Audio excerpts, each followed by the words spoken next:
Ventilation. What role does it play in keeping your homes, your offices, your schools, and you safe from COVID-19? Hello and welcome to Science in 5. I'm Vismita Gupta-Smith and these are WHO's Conversations in Science. We are talking to Dr. Maria Neira today and she's going to talk about the role that ventilation plays in keeping your indoor spaces safe from COVID-19. Welcome, Maria. Hello, thank you.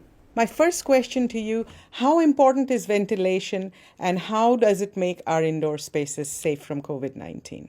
Ventilation represents a very important aspect, a very important factor to prevent the virus from spreading indoors. So something as simple as natural ventilation means opening the doors, opening the windows can provide this type of renewal of the healthy air we want to breathe. And let me give you an example. Whenever it's possible in public spaces or in buildings, ensure a natural ventilation, opening the windows. And in places like, in settings like schools or working places or touristic places, what we are recommending is to increase the rate of air change, increase the rate of ventilation by natural ways or mechanical ones, always trying to avoid the recirculation of the air.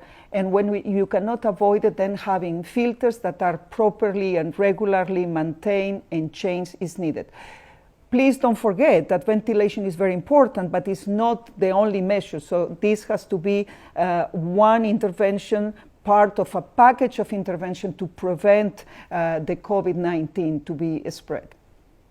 Maria, most indoor spaces around the world depend on opening doors and windows. So how can we be sure that enough outdoor air is circulating indoors?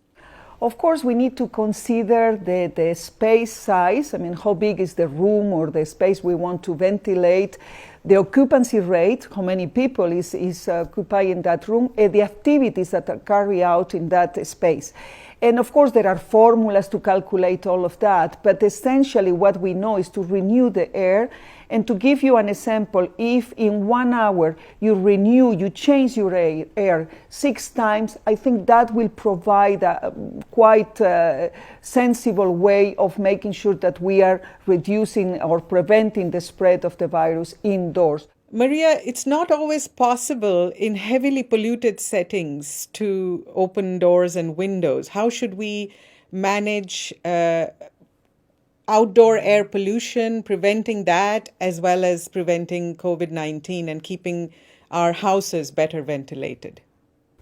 Together with the COVID-19, we are very much concerned by air pollution. And as you know, this is a major public health issue, still responsible for 7 million premature deaths every year. So my answer will be we need to do whatever is needed to reduce air pollution outdoor by putting in place the different measures and interventions that are available and requesting the authorities to do so.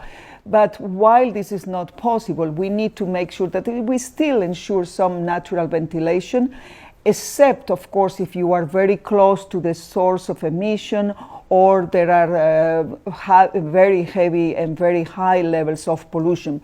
But in any case, you can consider as well, depending on your capacity or your where do you live, you can consider what they are called air purifiers and, of course, the HEPA filters that in some residential buildings are already available.